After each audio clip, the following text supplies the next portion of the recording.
Hello everyone, today in this video I will show you how to fix battery drain in iPhone 16 Pro Max. So first of all, before watching this video, don't forget to subscribe the channel and also press the bell icon. So let's start the video. First of all, open settings and now click on display and brightness. And then scroll down and here you can see the option always on display. Click on always on display. If you turn on always display, then turn it off.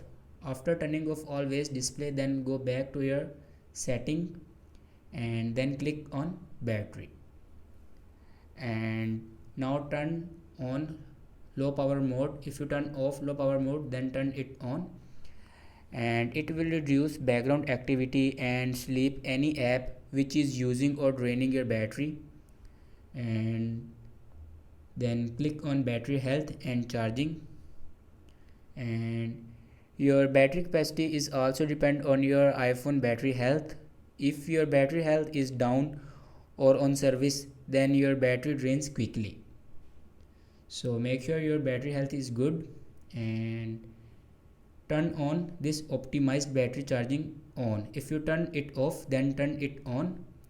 So this is the way to fix battery drain in iPhone 16 Pro Max. Thanks for watching this video.